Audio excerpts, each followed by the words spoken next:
પુષ્ટિ માર્ગ કેવો છે? એક વૈષ્ણવ આવ્યા, એ વલ્લભની સન્મુખ બેઠા હતા.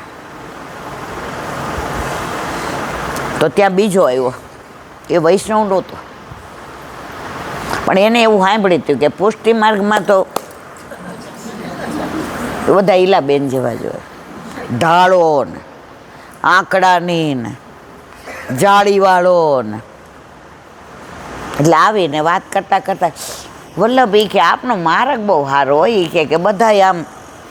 વલ્લભ કે વાત તો સાચી હો તમારી, કે પેલા ખવાસને કે અંદર ઢાળો આપે ને પ્રસાદનો. પેલા છે ને ઢાળો બનાવતો ને આટલા આમ, એટલે ઓલો આટલો પીસ લઈ આવ્યો. અરે વલ્લભ કેવું પડો, એ કે બીજો આપ. એ કે આવો સરસ. વલ્લભ કે ત્રીજો આપ. 4 લીધા. ઓલો કે ના હવે નહીં. અરે 4 થોડા હોય, 5. ઓલો તો આમ જલસેથી ગયો. એ કે આ માર્ગમાં જવાયો, બહુ મજાનો. બીજે દી આવ્યો. વલ્લભ કે કેવું રહ્યું? એ કે ઢાળો ખાવો બહુ સારો, પણ પચાવવો અઘરો. સમજાયું? માહે પડ્યા મહાસુખ માણે, દેખનહારા દાજે. આપણે પુષ્ટિ માર્ગે વૈષ્ણવ છે ને એની ખુમારી નથી. આપણે ઊભા હોય ને કોઈ આપણા વલ્લભનું બોલે ને તો આપણે સાંભળી લે, હત શેનું બોલે, એટલી ખુમારી હોવી જોઈએ. તમને નાનો દાખલો આપું. દયારામભાઈના ધોળ, દયારામભાઈની ગરબી, દયારામભાઈના ચંદ્રાવલા. એ વખતમાં બરોડાના ગાયકવાડ હતા. તો એમણે પૂછ્યું, એ કે આ દયારામ કોણ છે? આખી દુનિયા દયારામ દયારામ દયારામ કરે છે. એટલે બધાએ કીધું, અરે એની તો ગરબી, એના ધોળ એકવાર સાંભળવા જેવા છે. એ કે તો આપણે એને દરબારમાં સ્થાન આપી દઈએ, એટલે દયારામભાઈ આપણે ત્યાં હોય તો આપણો વટ પડે. દીવાનને મોકલાઈ કે જાઓ. આવ્યા દયારામભાઈના ગામમાં. કયું ગામ? હવે નહીં કહું, કાલે કહીશ. કાલે બધાય ગોતી આવજો. હોમવર્ક યુટ્યુબમાં કાલે કહીશ હો મારવાલા. પણ આજે બધા તમે છે ને થોડુંક અંદર ઊંડા ઉતરશો ને, તમને તમારી જાત સાથે આનંદ આવશે. તમને પછી ખોટું નહીં લાગે કે મારી વહુ આજે મોઢું ચડાવ્યું, આજે મારા પાડોશી ન બોલ્યા, આજે મારો દીકરો જય શ્રી કૃષ્ણ કયા વિના ગયો. એ સંબંધો બધા 50-60 વર્ષના છે, અને આપણા ને ઠાકોરજીના સંબંધ કરોડો જન્મોના છે. બધા બધું મૂકીને જવાના, છતાંય ભેગું લઈ જવાનું હોય એના માટે જ ભેગું કરીએ છીએ. એક જેના વચનામૃતમાં સાંભળ્યું હતું, માનો કે હું 25 લાખ કમાણી અને હજી મને એમ થાય 50 થઈ જાય તો સારું. આખી જિંદગી એ 50 કરવામાં કર્યા, અને લીલામાં જવાનો સમય આવ્યો ત્યારે દીકરાએ પૂછ્યું, મમ્મી આમાં સાઈન કરી દે, નહીં તો તું જઈશ પછી. સમજાણું કે નહીં? પછી માનો કે 50 લાખ ખોટામાં વપરાયા. તો આપણે તો સારી રીતે કમાયા હતા, નીતિથી કમાયા હતા, મહેનત કરીને કમાયા હતા, પણ એ ખોટામાં વપરાયા તો એનું ભોગવવાનું કોને આવશે? અને છતાંય ભેગું કોના માટે કરીએ છીએ? જવાબ તો દ્યો.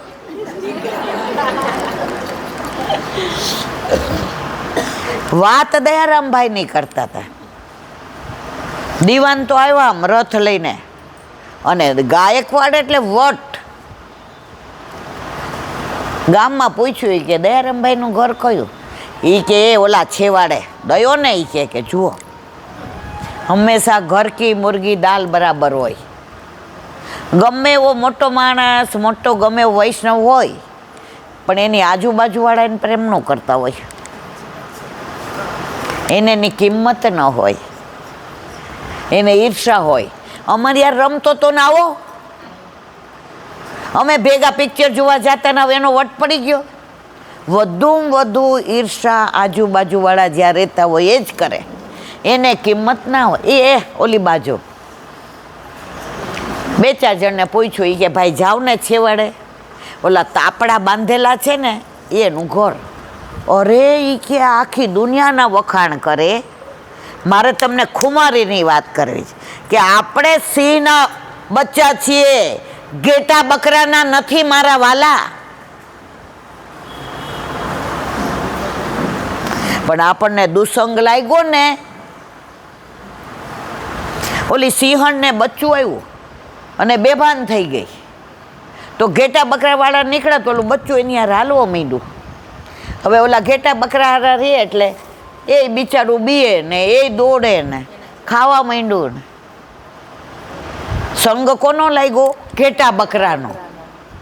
પછી એ રસ્તેથી ને ઓલો ગોવાળ લઈ આવ્યો, તો ઓલી સિંહણે ત્રાળ પાડી તો બધાય દોડ્યા.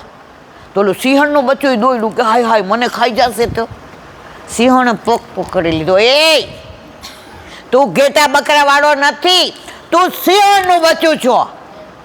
તો આપણે બધા કોના છીએ? વલ્લભના.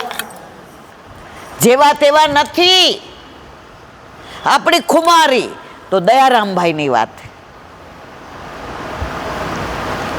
બહારથી બુંબા, દયારામભાઈ, દયારામભાઈ અંદર હતા ઠાકોરજી પાસે. એ કે હા હારો કોણ આવ્યો?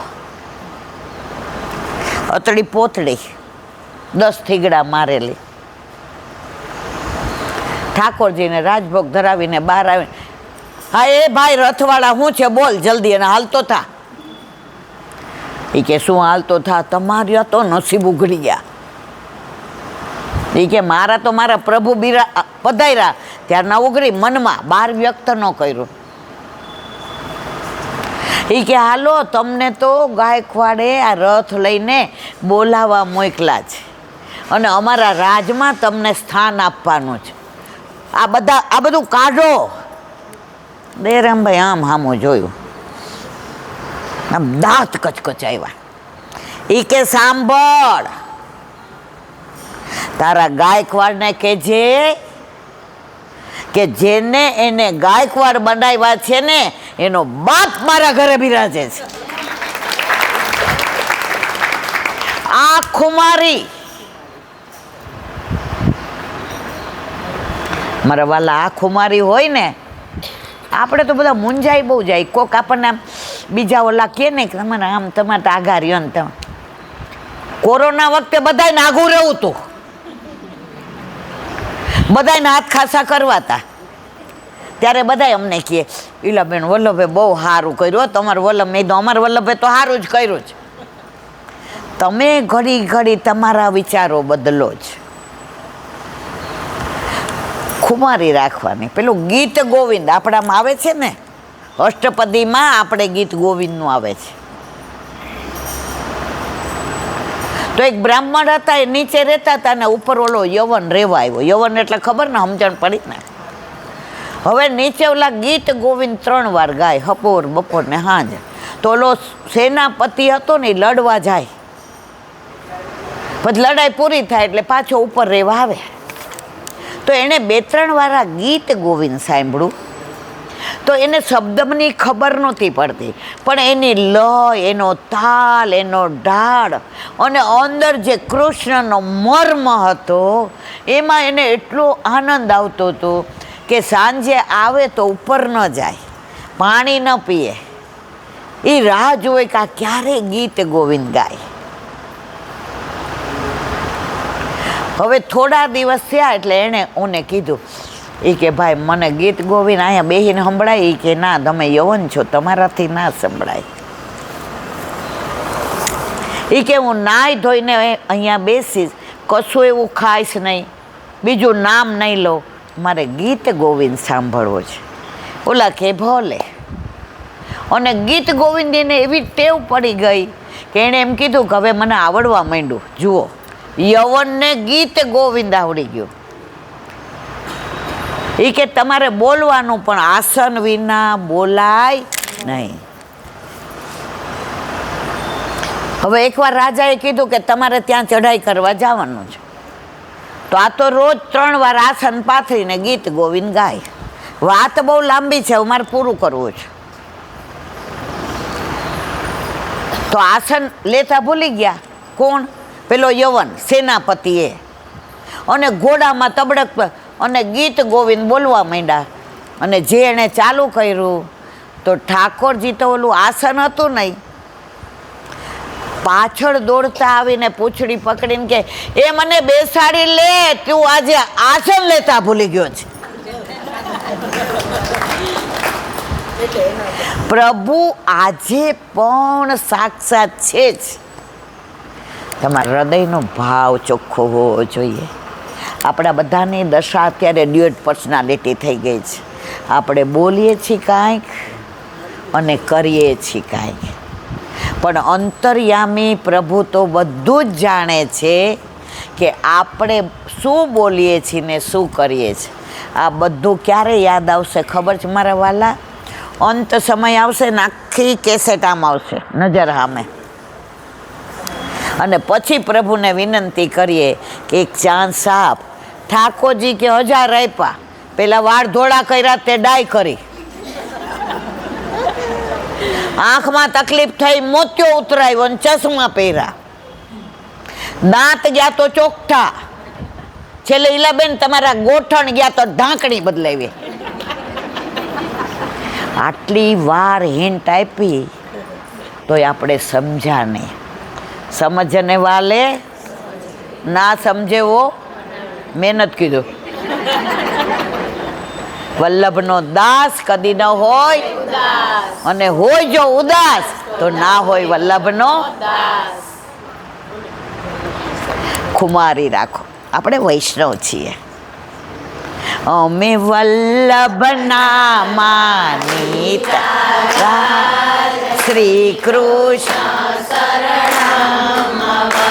અમે વલ્લભના લાડીલા.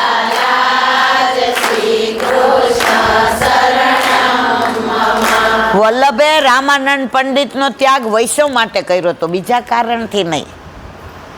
તો આજે પણ તમે જેવી પણ સેવા કરશો ને, વલ્લભ એને સુરદાસજીનું કીર્તન છે. રાયજીતની સેવા કો પર્વત જેટલી માને, અને પર્વત જેટલા દોષને રાય જેટલા માને. એનું પ્રગટ પ્રમાણ આપી દો. સર્વોત્તમ સ્તોત્ર કેટલા ના આવડે છે? મોઢે. અત્યારે ટાઈમ નથી, આપણે બધા બોલા. મને બહુ ગમે. તેમાં એક નામ આવે છે, માયાવાદાખ્ય તુલાગ્નિ બ્રહ્મવા. શું કહેવા માંગે છે વલ્લભ ખબર છે અંદર? આપણે બધું બોલીએ છીએ, કોઈનો અર્થ ખબર. એટલે પોપટની જેમ બિલાડી આવે તો, એટલે બિલાડી આવે ત્યારે આપણે બધા ભાગી જાય.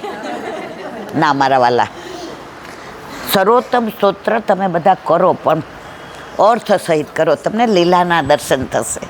યમનાષ્ટક કરો તો લીલા સહિત તમે લીલાના દર્શન. તમે એક જ વાર, ઘણા એમાં ફોન આવે, ઈલાબેન ચૈત્રી નવરાત્રિ છે તો અમે 35 વાર કરીએ. આપણી માને આપણે જેટલી વાર બોલાવાય એટલી બોલાવાય. એમાં એવું ન હોય કે માનો જન્મદિવસ હોય તો 500 વાર બોલાવાય. આપણી માં છે યાર, એને જેટલી વાર બોલાવી હોય એટલી બોલાવાય. પણ એક જ વાર અર્થ સહિત કરો ને. અત્યારે ટાઈમ નથી, નહીં તો હું તમને 1.5 કલાક અર્થ સહિત કે આજે વલ્લભ ગોકુળમાં પરિક્રમા કરતાં કરતાં પધાર્યા. ગોકુળ કાંટા કાંકરાથી આચ્છાદિત હતું, પણ નીચેથી ને યમુનાજીનો ખડખડ ખડખડ ખડખડ મધુરો અવાજ આવતો હતો. ત્રિવિધ વાયુ સંચરતો હતો. કદમનું વૃક્ષ હતું. હવે પૂછ્યું, દમલા આમાં કયો ઠકરાણી ઘાટ અને કયો ગોવિંદ ઘાટ? વલ્લભે દમલાજીને પૂછવાની શું જરૂર હતી? પરંતુ એટલે પૂછ્યું, ગોલોકમાંથી વલ્લભ પધાર્યા ત્યારથી યમુનાજીના સ્વરૂપને એટલા સુંદર દર્શન કરીને આવ્યા હતા કે હવે પાછા દર્શન કરવાનું મન થયું. તો ડાયરેક્ટ કેવી રીતે કીએ? તો પૂછ્યું દમલા જોઈ કે યમુનાજી પ્રસન્ન થઈ અને યમુનાજી હાથમાં કમળના માળાજી લઈ અને કમળના પગથિયા ઉપર ચડતા ચડતા ઉપર પધારીને કહ્યું, મારા વાલા વલ્લભ, આ ઠકરાણી ઘાટ અને આ ગોવિંદ ઘાટ, રાવલથી ઠકરાણી ઘાટ સુધીની હદ એટલે રાધાજીની, સમજાય છે ને? અને માવનથી ગોવિંદ ઘાટ સુધીની હદ એટલે ઠાકોરજીની. અને વલ્લભ એટલા પ્રસન્ન થયા અને મુખારવિંદમાંથી પહેલી જ સ્તુતિ 16 ગ્રંથની સરી પડી, નમામી. તમે આ આખું લીલા છે બધી. યયા ચરણ પદ્મજા એટલે ગંગાજી. હવે કેમ ગંગાજી આવ્યા?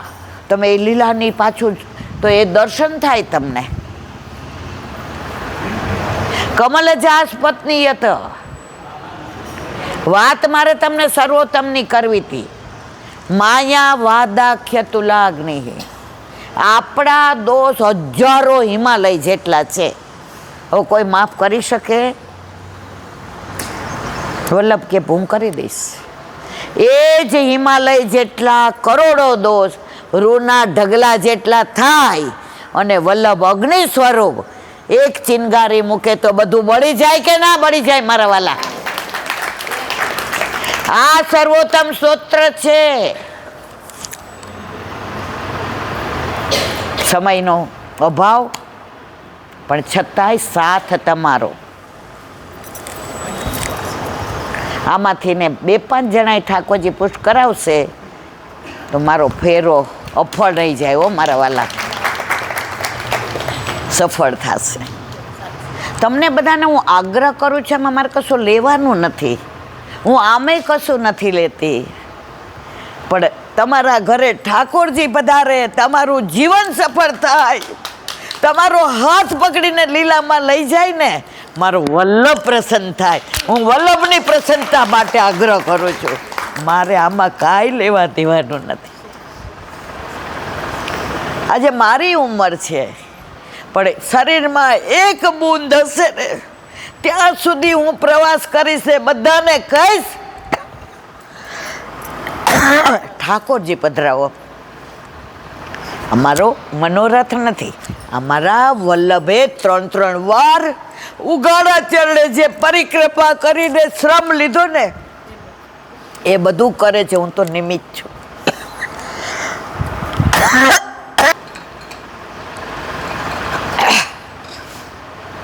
કોરા કપડા ઉપર કોરું મૂકીએ ને કડક થાય. જો આજે હું ભીની તમને ગમી હોઉં અને તમારા કોરા કપડા ઉપર મને ભીનાને મૂકતા આનંદ થયો હોય તો મારા વાલા ઠાકોરજી પુષ્ટ કરાવજો, સનાથ બની જાશો. તમે ઠાકોરજીના બની જાજો. બસ સત્સંગને વિરામ આપીએ. Time and ટાઈડ weight four nobody. સમય કોઈની રાહ નથી જોતો. હજી હમણાં જ લગ્ન થયા હતા, હમણાં જ બાળકો આવ્યા, લગ્ન કર્યા, હવે જવાનો સમય થયો. જવાનો સમય આવ્યો, જવાના જવાના રે, થવાના રવાના એ તો જવાના જવાના. વૈદ કે ડોક્ટર કામ નહીં આવે, ઘરમાં પડ્યા રહેશે બાટલા દવાના રે. મને છે ને મર્યાદા માર્ગે ગમે છે એટલું, પણ આ બધું છેલ્લે સમજાય એની પહેલાં તમે બધાય સમજી જાઓ. હું તો હાવ મૂઢમતી છું, મારી પાસે કોઈ જ્ઞાન નથી. હું સત્સંગ ન કરી શકું, હું કોઈ શાસ્ત્રીજી નથી, પણ મને વલ્લભે એક જ કીધું છે કે ઘરે ઘરે ઠાકોરજી હોય ને તો હું અતિ પ્રસન્ન થાઉં. તો બસ વલ્લભનું સ્વપ્ન પૂરું કરવા મારામાં એક બૂંદ હશે ને ત્યાં સુધી હું પ્રવાસ કરીશ. તમે બધાય દૂર દૂરથી આવ્યા, બેઠકજી દૂર છે, તડકાના 4 વાગ્યાના આવ્યા છો. તમારામાંય એ બૂંદ છે, તમારામાંય એ ભાવ છે. પણ થાય છે શું, રોજ સત્સંગ નથી મળતો ને, એટલે અમેરિકા જઈએ ને 2 વર્ષ ઘર બંધ રહે ને તો બાવા અને ધૂળ થઈ જાય, એમ તમારા બધા ઉપર એ થયું છે. બાકી તમે વલ્લભના હતા, વલ્લભના છો અને વલ્લભના જ રહેશો, એમાં કોઈ શંકા ને સામ. બસ સત્સંગને વિરામ આપીએ. મારાથી તમને લોકોને આ ચામડાની જીભથી કાંઈ કહેવાઈ ગયું હોય એ મારો દોષ છે, પણ તમને જે આનંદ આવ્યો હોય એ મારા વલ્લભની વાણીનો પ્રતાપ છે. બોલો વલ્લભ શ્રીમદ ભાગવત અને મારા ચંદ્ર સુર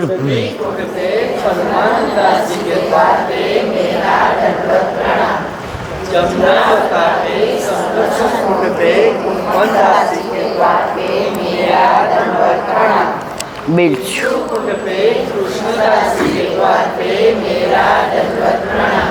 કદમ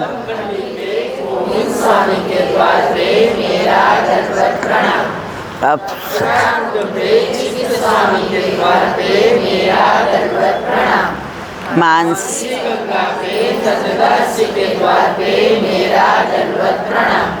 रुद्र को राशि के द्वार व्रज विलास वृद्धि गोपिकाओं ने महाराज हे वल्लभार्थी અત્યાર સુધી સેવા સ્મરણ સત્સંગ જે પણ તે કરાવ્યું તે તારા ચરણારવિંદમાં સમર્પણ કરું છું. ભૂલ અપરાધ થઈ હોય તો ક્ષમા કરશો. બોલો મારે એક વાત ખાસ કહેવી છે. ઓલી છોકરી બેઠી ને પાછળ, એને સતત એવું થતું હતું કે મારા ઘરે ઠાકોરજી ક્યારે પધારશે. જો બેઠી ઊભી થતો બેટા, એનો જોયો છે. અને આજે એ આમ આવીને ચોટી પડી કે ઈલા આંટી ઠાકોરજી પધાર્યા. એની ઉંમર શું જ, અને વખાણ કરતી હતી મારા સાસુ 70 વર્ષે 4 દિવસ રસોઈ કરે છે. કીધું કે હું ખોટું બોલું છું? તો ધન્ય છે 70 વર્ષે સાચવે છે. ધર્મને તમે સાચવશો તો ધર્મ તમને સાચવશે. અને એણે જે વાત કરી બીજી બધી મારે નથી કરવી, ટાઈમ નથી. તો આ દીકરી આવીને જો મન થતું હોય તો જે હવે બાકી છે એને બધાને ખૂબ વિનંતી કે બધાય ધણીવાળા થઈ જાઓ. દ્રઢઈના ચરણ કેરો ભરોસો, દ્રઢઈના ચરણ કેરો શ્રી વલ્લભનાથ ચંદ્ર રેખો આમને બોલાવો તો બધા વલ્લભને ન લેતા.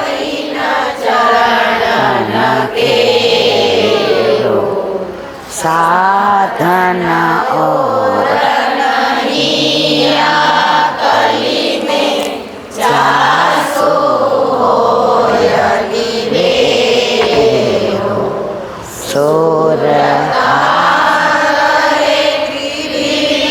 આખા બેઠક જે લઈ લો વલ્લભ સિવાય.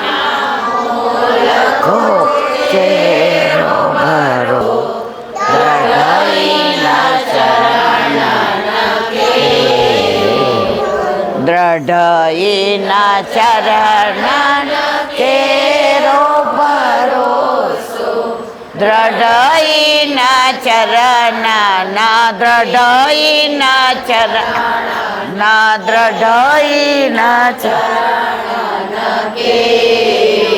શ્રી વલ્લભા. આજનો આ સત્સંગ મારા વલ્લભના ચરણારવિંદમાં સમર્પણ કરું છું. ભૂલ અપરાધ થઈ હોય તો ક્ષમા કરશો. આ મારા વલ્લભની વાણી અને ભૂલો એ મારે. બોલો વલ્લભા બધાય વૈષ્ણવને જાજા કરીને જય શ્રી કૃષ્ણ. વિઠ્ઠલનાથજીના પ્રાગટ્ય ઉત્સવને ખૂબ ખૂબ વધાય, ખૂબ ખૂબ વધાય, ખૂબ ખૂબ